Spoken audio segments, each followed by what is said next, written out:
August 1963. Honey Island Swamp, Louisiana. Harlan Ford and Billy Mills, experienced outdoorsmen, spot something in a clearing. 7 feet tall, upright, covered in grayish hair, yellow eyes. It vanishes through water that would slow any human. Ford is a retired air traffic controller. Mills is his hunting partner. They know every animal in these swamps. This isn't one of them. Rain washes away the tracks that night. They tell almost no one. 11 years later, they return with plaster casts. Physical evidence. Tracks Louisiana wildlife officials can't identify.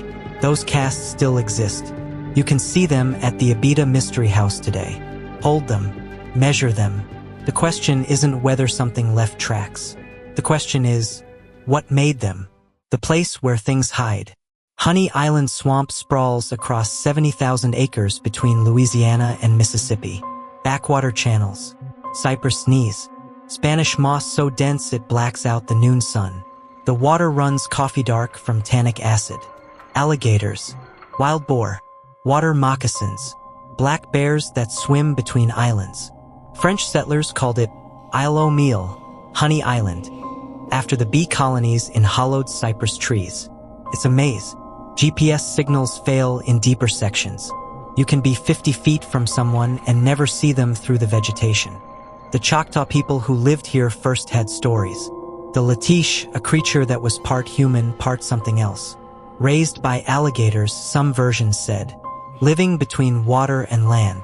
Stories are just stories, until physical evidence appears. 1974. The evidence. February 1974. Ford and Mills return to the area. Duck hunting trip. They find a dead wild boar, throat torn out, too far from water for alligators. Then they see the tracks, webbed, 3 or 4 toes depending on the impression, about 10 to 12 inches long, clear prints in mud. They're around the dead boar, leading into the swamp. Ford makes plaster casts, multiple impressions, different locations. This time they go public. The casts show something unusual, a cross between a primate and a large alligator. Ford would later describe them. Not quite primate, wrong number of toes.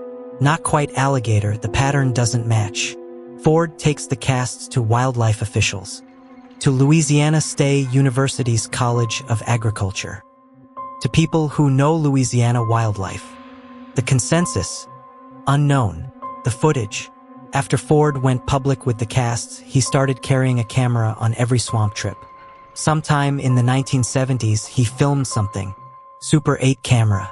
Brief footage, about 7 seconds. He doesn't show it to anyone, doesn't mention it. The film stays hidden. Then Ford dies in 1980. His wife Yvonne finds the film reel among his belongings, labeled Honey Island Swamp Monster. His granddaughter, Dana Holyfield, eventually makes it public. The footage shows a figure moving behind trees, upright, covered in hair, moving through dense swamp. Grainy, brief, inconclusive, but it shows something. The TV appearance. A few years before his death, Ford appeared on a television show In Search of, hosted by Leonard Nimoy. He describes what he saw in 1963. Over 7 feet tall, with scraggly black hair covering its body from head to toe and piercing amber eyes looking out from a surprisingly human-like face. I thought it might be a bear, and then it turned around. He shows the plaster casts, explains the webbed toes, the measurements. The episode airs nationally.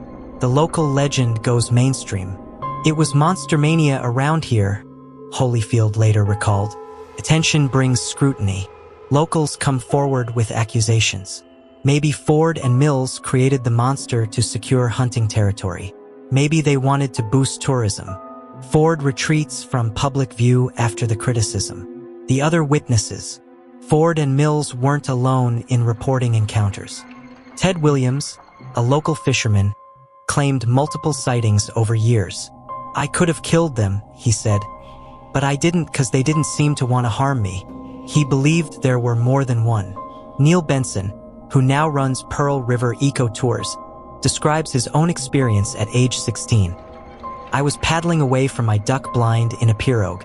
I saw something tall moving, unlike any creature I have seen move on two legs through water, unimpeded. It wasn't a bear. It wasn't like any man I've seen. Benson doesn't claim he saw the Honey Island swamp monster, just something he couldn't identify. Through the years, hunters and fishermen report similar encounters. Always the same description. 7 feet tall, gray or brown hair, bipedal, comfortable in water, foul smell. Most don't want publicity. They don't want fishing spots known.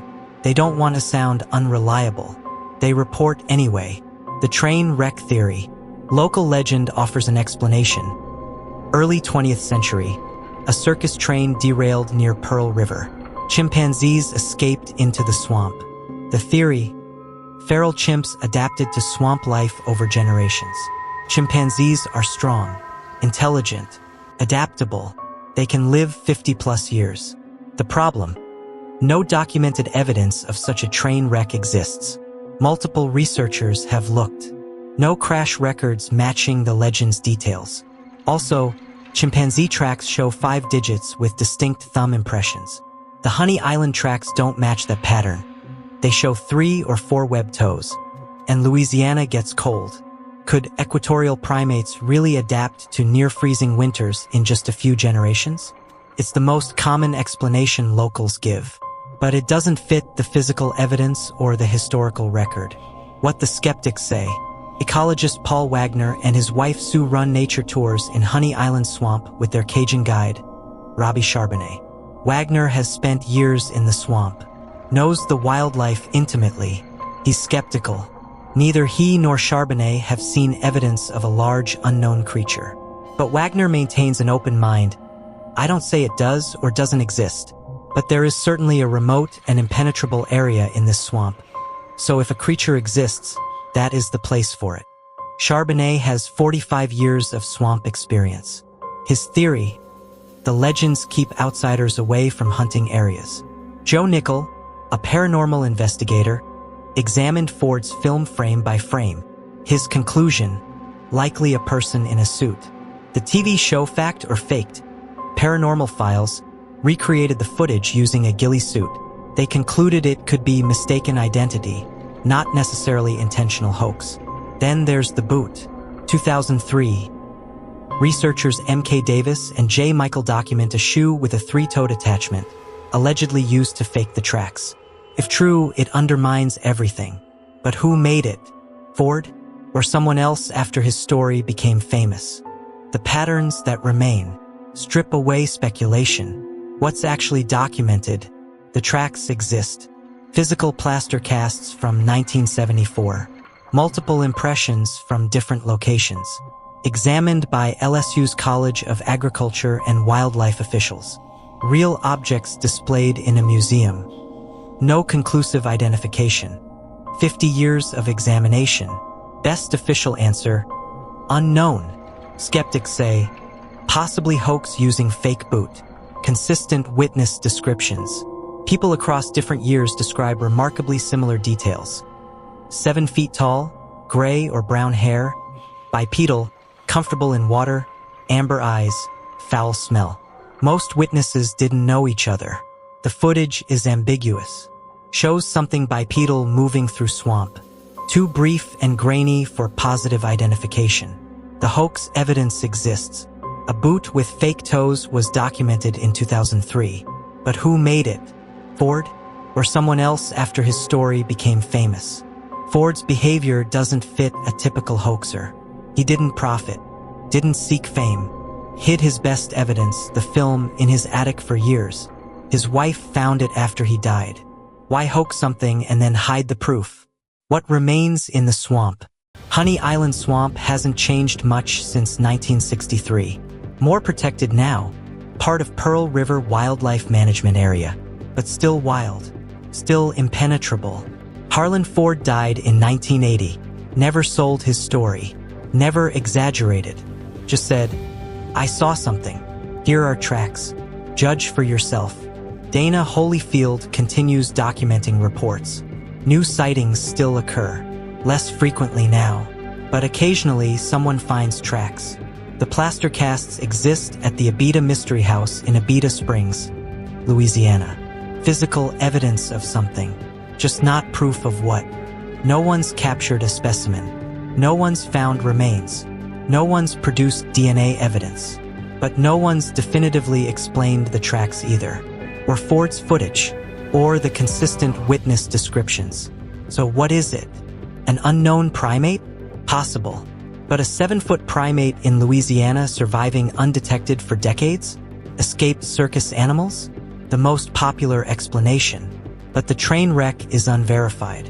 And primate tracks don't match the webbed pattern. Black bears on hind legs? Bears do walk upright occasionally. But consistent descriptions of a bipedal creature over 50 years? An elaborate hoax? The boot evidence suggests it. But Ford's behavior contradicts it. He had nothing to gain. The Honey Island swamp monster exists between evidence and proof. We have tracks. We have footage. We have decades of consistent reports. We don't have a body. We don't have DNA. We don't have certainty. 70,000 acres of maze. Black water. Endless hiding places. What made those tracks? What's still out there? The swamp keeps its secrets. The story doesn't end here. For more mysteries, join us and subscribe to Beyond the Myth.